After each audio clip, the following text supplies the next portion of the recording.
नमस्कार दोस्तों, आज मैं बात करूंगा आप लोगों से भारत की न्यायपालिका के संबंध में कि जो हमारी पूरी न्यायिक व्यवस्था है वो कैसी है। हमारी दोस्तों न्यायिक व्यवस्था जो भारत की बांटी गई है तो स्थानीय स्तर से लेकर के ऊपर तक 5 स्तरों पे है। जो सबसे स्थानीय स्तर होता है, जो आपके पास होता है न्याय डिलीवरी का, वो होता है आपका ग्राम न्यायालय। ग्राम न्यायालय एक्ट जो है वर्ष 2008 में पारित किया गया था। उसके तहत ये संकल्पना थी, ये विचार था, मोटिव था कि लोगों को सस्ता और सुलभ न्याय उनके ग्राम में ही उपलब्ध हो जाए, उनके गांव में ही उपलब्ध हो जाए।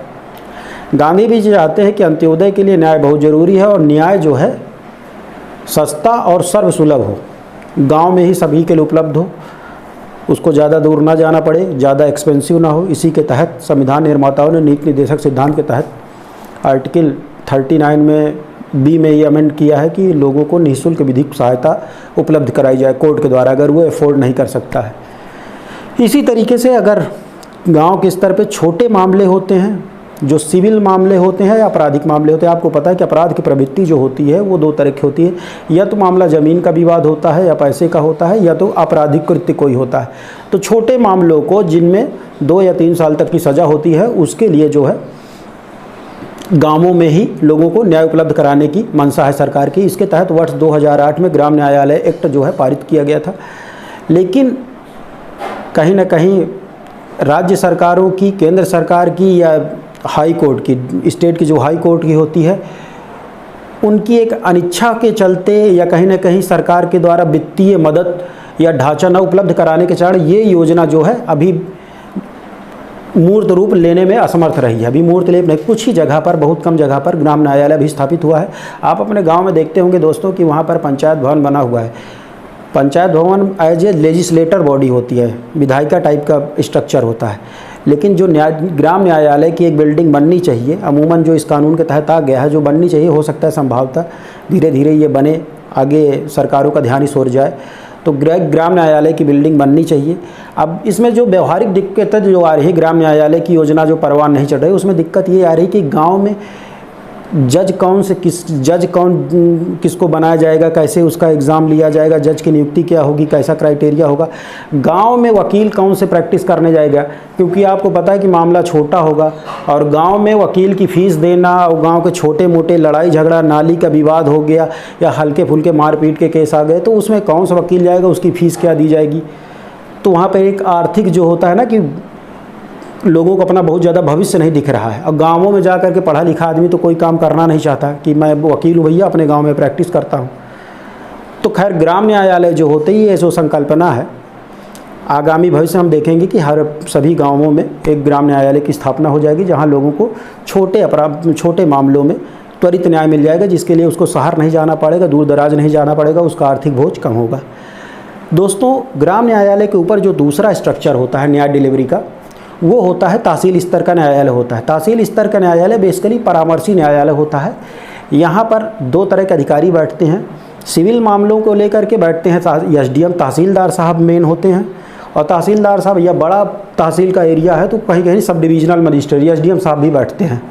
दूसरी तरफ आपके प्रति कोई आपराधिक कृत्य हुआ है तो उसके मामले पे आप, अगर आपका थाना अगर कार्रवाई नहीं कर रहा है, पुलिस में आपने शिकायत की है और वहाँ पर आपका जो है किसी आपराधिक कृत्य के लिए आपको न्याय नहीं मिल रहा है, तो वहाँ पर सीओ साहब भी बैठते हैं, सर्किल ऑफिसर, इसको डीएसपी कहते हैं।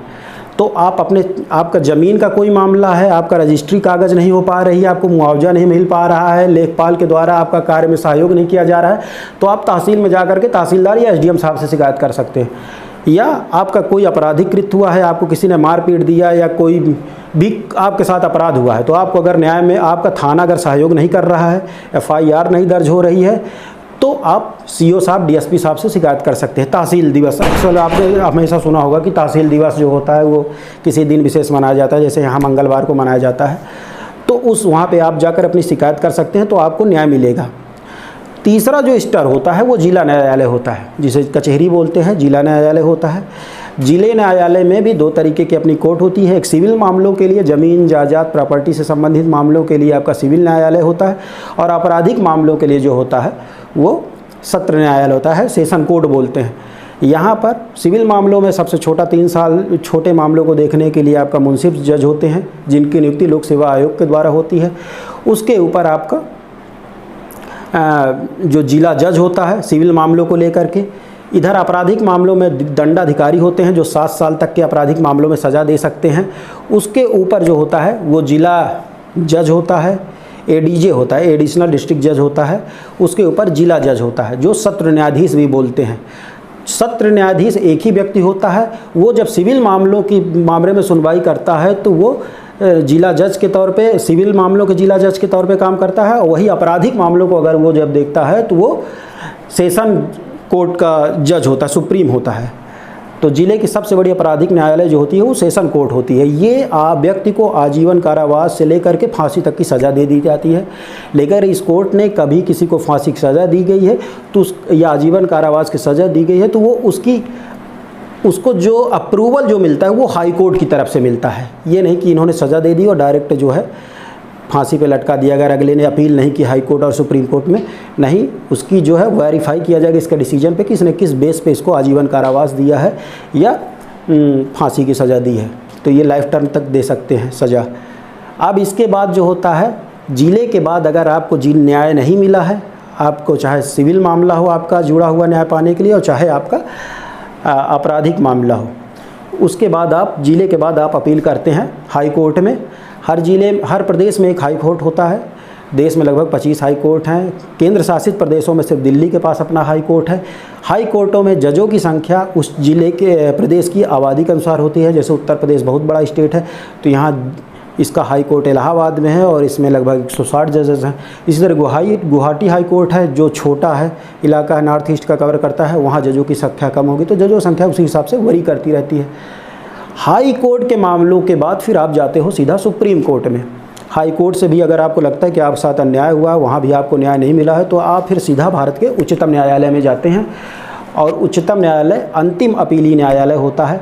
तो उच्चतम न्यायालय में आप डायरेक्ट नहीं जाएंगे। तो आपने हायरार्की समझी, ग्राम न्यायालय छोटे मामलों में न्याय, फिर आप एक तरीके शिकायत निवारण तंत्र के रूप में तहसील न्यायालय, फिर वो जिला स्तर का न्यायालय, इसके बाद हाई कोर्ट और फिर सुप्रीम कोर्ट पे आप जाते हो फाइनल न्याय पाने के लिए। भारत में यही न्यायपालिका का स्ट्रक्चर है दोस्तों। उसके बाद हम देखते हैं कि अगर आपके कुछ मूल अधिकारों का अगर हनन हुआ है तो आप अनुच्छेद 32 के तहत डायरेक्ट सुप्रीम कोर्ट में अपील कर सकते हो और या तो अनुच्छेद 226 के तहत डायरेक्ट हाई कोर्ट में अपील कर सकते हो। मूल अधिकारों के मामले में आप डायरेक्ट जा सकते हो कि भैया इन्होंने, सरकार ने हमारी ज़बरदस्ती ज़मीन ले ली है, और या कोई भी आपके साथ कोई असमानता की गई है, आपको स्वतंत्रता बाधित की गई है, आपके धार्मिक अधिकारों के साथ कुछ खिलवाड़ हुआ है, आपका कहीं कोई शोषण हुआ है, तो आप डायरेक्ट जो है अपने मूल अधिकार, जो हमारे 6 मूल अधिकार संविधान में दिए गए हैं, समानता का अधिकार है, स्वतंत्रता का अधिकार है, शोषण से रक्षा का अधिकार है,